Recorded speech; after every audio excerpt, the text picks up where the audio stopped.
Anytime you guys are ready. Alrighty, so yeah, just to briefly give an introduction to our group, we're all seniors at UW-Madison. We're actually on our 5th year, so final lap.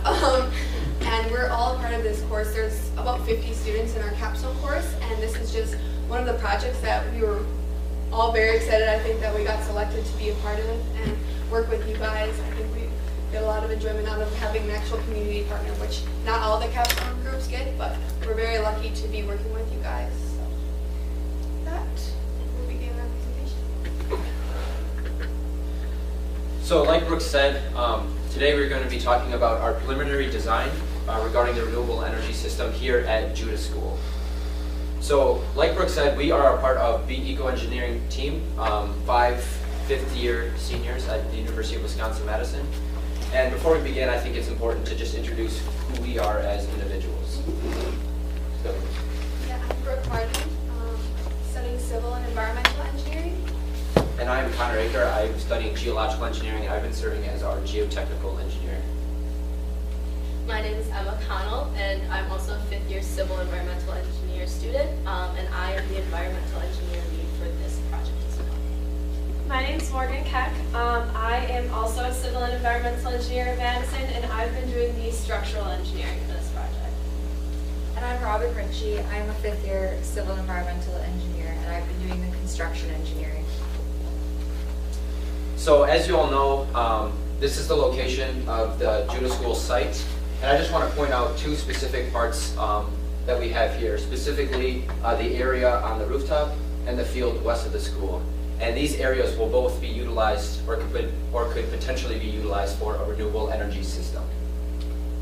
So for this project, we have 3 main objectives. The first is to provide Juda School with a renewable energy system that will help offset 25% of their energy needs. This system could either be solar, wind, geothermal, or be a system that integrates a combination of those 3 technologies. Furthermore, we hope that this system will help supplement the existing array that was installed in 2013. The second main objective is to design a system that is economically feasible and specifically has a payback period of around 7 years. Furthermore, we hope that this renewable energy system can provide learning opportunities for you all here at Juda School. To help us reach these objectives, our team at BE Eco Engineering analyzed several different case studies regarding renewable energy systems. The first was a hybrid geothermal and solar system in Larawai, Wyoming. The second was a wind turbine system at Wausau East High School. And the third was a vertical well geothermal system at Madison West High School. In addition to these case studies, we wanted to learn more about Juda School's background to help analyze and design this system. So the first thing we wanted to know was the energy load here at Juda School. And just using the monthly electricity and gas bills, we found that on a given year, Juda School uses about 600,000 kilowatt hours of electricity, which translates to about $72,000 annually. Furthermore, they use about 34,000 CCFs of natural gas, which translates to about $27,000 per year. So together, these, both electricity and natural gas, cost Juda School about $100,000 per year. And with that being said, we hope that a renewable energy system could help offset some of those costs. In addition to the background knowledge regarding their energy load, we also wanted to analyze subsurface conditions at Juda School. While we didn't have the time or resources to conduct a full subsurface characterization, we used 3 well logs in the nearby area to help analyze and estimate some of the subsurface conditions. So we found that there was a clay layer on top of another clay layer on top of a sandstone. And these wells terminated at about 150 feet depth, but we are assuming that the sandstone continues to depths of about 200 feet. This will be useful for analyzing the geothermal system. Outside of the subsurface conditions, we also needed to analyze the electricity and utility services at Juda School. So with that being said, we wanted to specifically look at the utility meter and the CET cabinet, which you all saw earlier today. So while this may change slightly based on what we discovered today, this point is especially important because this will be the interconnection point to where the renewable energy system would have to connect to the electricity services at Juda School. Furthermore, we thought it would be especially important to examine the rooftop characteristics, especially for the system regarding the solar array. So we looked at two specific locations, roof section A and roof section B, and we thought these were especially attractive spots on the rooftop because one, especially when we're looking at rooftop A, the material is a TPO material and was installed in 2017, which means it doesn't have to be replaced anytime soon. But together, both sections A and B are in close proximity to that CT cabinet located about right here. And on top of that, they have an appropriate material that we can install a solar array on. Outside of that background knowledge, we also wanted to consider some of the constraints. Specifically, we wanted to make sure that Juda School remains a good neighbor throughout the Juda community. With that being said, we wanted to specifically consider public opinion, as well as the potential for the system to disrupt views and cause noise pollution throughout the area. We also needed to consider specific codes and standards, and while this isn't an exhaustive list, we wanted to make sure that we consider worker health and safety, electricity codes, zoning regulations, and more. So before we get into three design alternatives that both Robin, Morgan, and Emma are going to discuss, I just want to pause and take a moment and ask if anyone has any questions before we continue. All right, perfect. There'll be time for more questions later. Yeah. So after each design, we're gonna go, you can totally ask questions, so feel free to ask us anything, no matter how basic, we are willing to ask it. That would actually be awesome too, if you're easy. All right, so I am gonna be talking about design option 1, which is the most straightforward design option, because it is simply adding to the already existing solar array on your school on the south side. This new solar array will be in place on roof sections A and roof sections B, which Connor talked about earlier, and will be the most conservative with simple wiring running to the east side of the school where the CT cabinet is located, reducing the amount of losses from energy transportation. The solar modules will face directly south, much like the modules you currently have, as well as they will be angled at 35 degrees to maximize the amount of solar output throughout the year. Here's a picture of a similar system where they're angled at about 35 degrees. There will also be easy roof access to the system because of the roof access seen here, which we use to go take those photos on the site. As well, we propose a walkway down the center of the solar array rows so that maintenance workers can safely reach all of the solar panels without having to be harnessed in. This solar array will produce 267 kilowatts of energy and will be composed of 990 solar modules, 5 480-volt AC/DC 3-phase inverters, as well as the resulting electrical equipment and mounting that we need to have for those systems. BECO proposes to use a Zogli Tally-Sun PV solar module, which is an industry standard which our mentor Casey introduced us to. This can be relied on for 25 years or more, and also is rated for up to 270 watts of energy output, which will be from direct current, which will be inverted to alternating current using our inverters. With these inverters, we'll need to use a transformer to step the inverter output voltage from 480 volts, seen here, down to 208 volts, which is what your system is rated for. This will not substantially increase the cost of the production, as well as decrease the amount of energy produced, and is very standard for a system like this. As well seen here are the different additions to your building that will be under a structural load from the solar modules and the years that they were built. Luckily, all of these additions were built in times when a snow load capacity was expected to be 30 pounds per square foot. And currently, the snow load capacity is only known to be 20 pounds per square foot, so we have an extra 10 pounds per square foot of total load capacity that can be added to this building safely. So because the school has been added to for almost 100 years to change with your needs, we need to make sure that a structural analysis is completed. So we looked at the weight of the solar modules, and each solar module will weigh 40.8 pounds, and with 990 modules being added to the system, this is a sizable weight of 40,000 pounds being added to the system.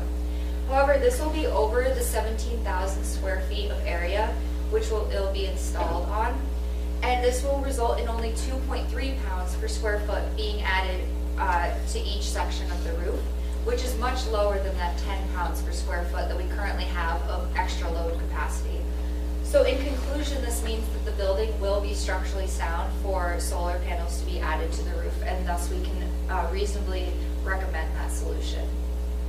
So now I'm going to pause for questions. I know that's a lot of electrical stuff. Trust me, it's confusing, so feel free to ask any questions. Yep. So if, say, just hypothetically, the snow load goes back to 30 pounds per square inch, if that was the case, then how would you guys address the issue with the solar panels at the building? Yeah, that's a good question. So we're pretty confident that it's going to stay down at 20 pounds per square foot, but I guess with, climate change and everything, who knows? So if that were to occur, we might have to use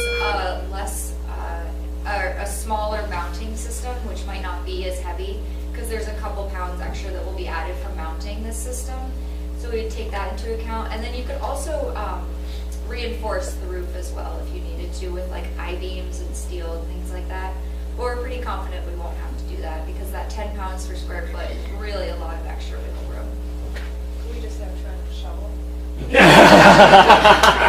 we can definitely do that. Yeah. Would you have to replace the rubber coating on the roof because the year it was actually made or put on?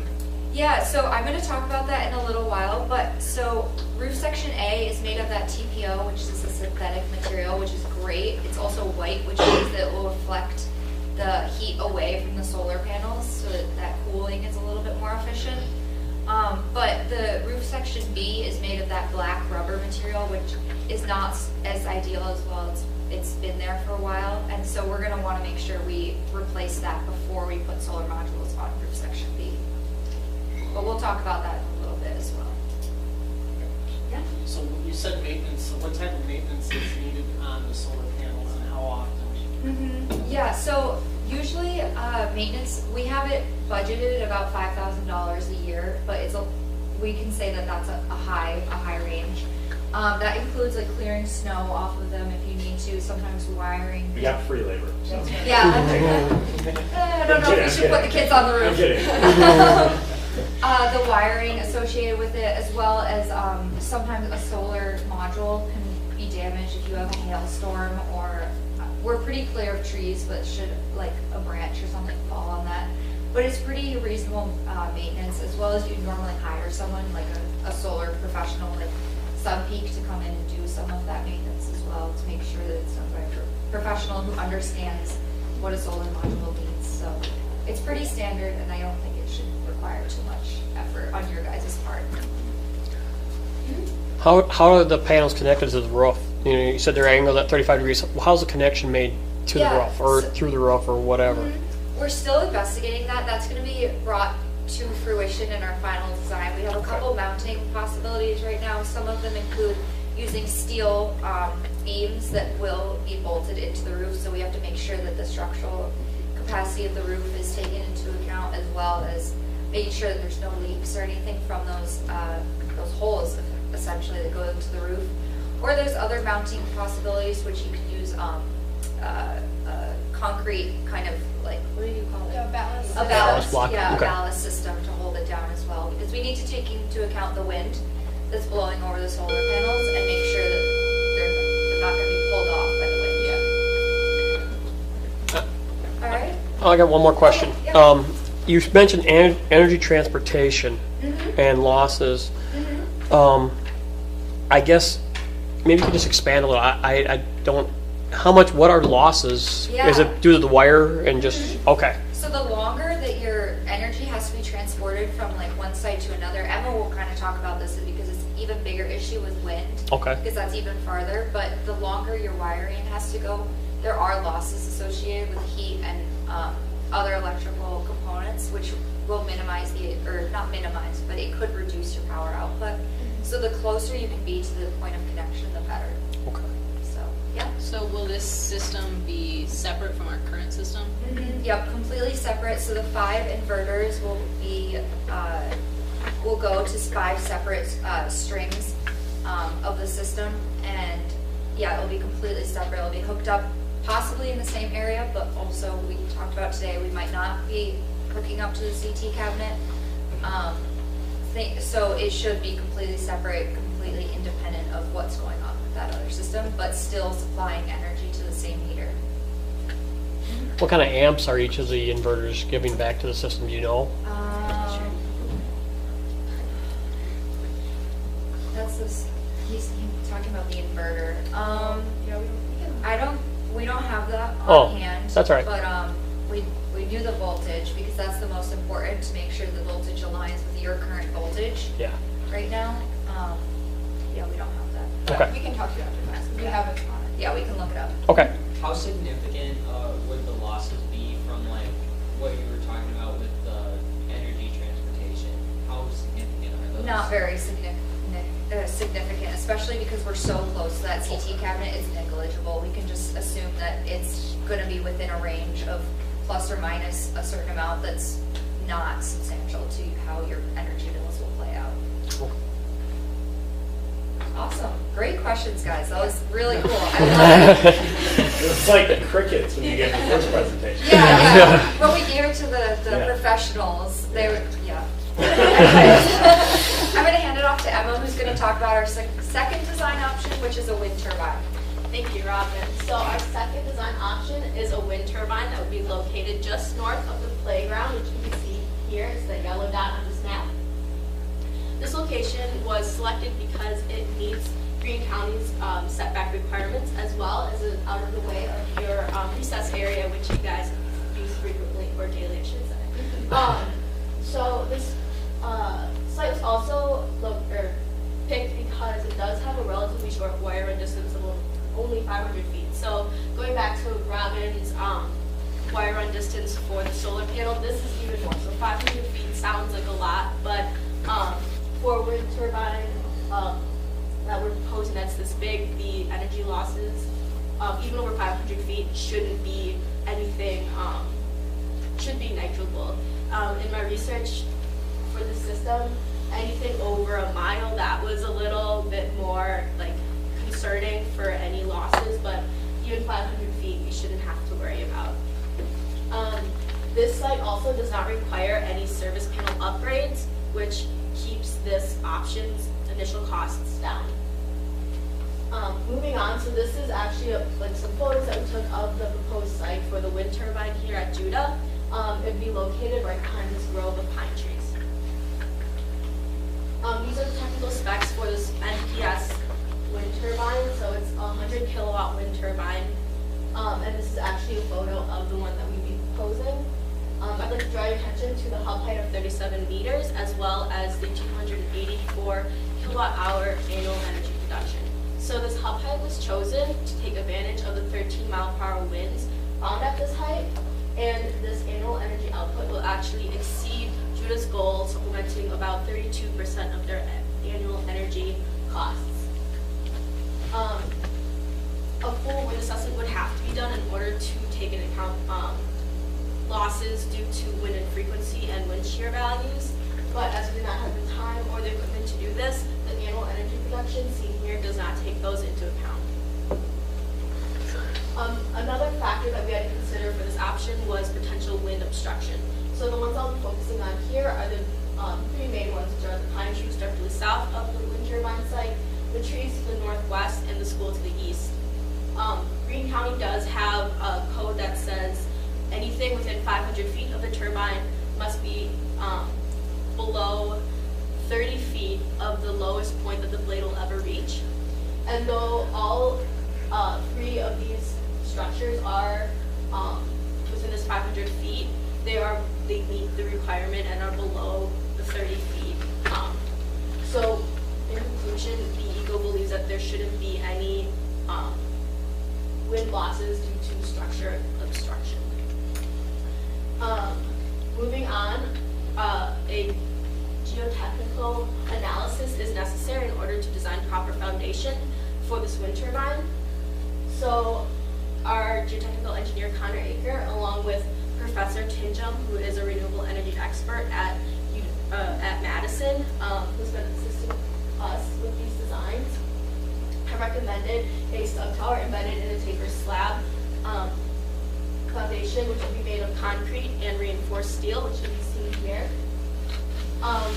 This was chosen because it is suitable for the soil type which we assumed under Juda School, but a full soil analysis would have to be done in order to design a more specific foundation, which could take into account the vertical load due to the actual weight of the turbine itself and the horizontal loads due to wind. So EECO is pleased to say that given the information that we have and our assumptions, that a wind turbine is feasible for Juda School to supplement your energy needs. With that, are there any questions with our second option? Yeah, in the back. So the area you're talking about is on a pretty, I wouldn't say steep, but a decent sized slope. So how would that affect like the building process? Right, we're definitely going to touch on that a little later on as well.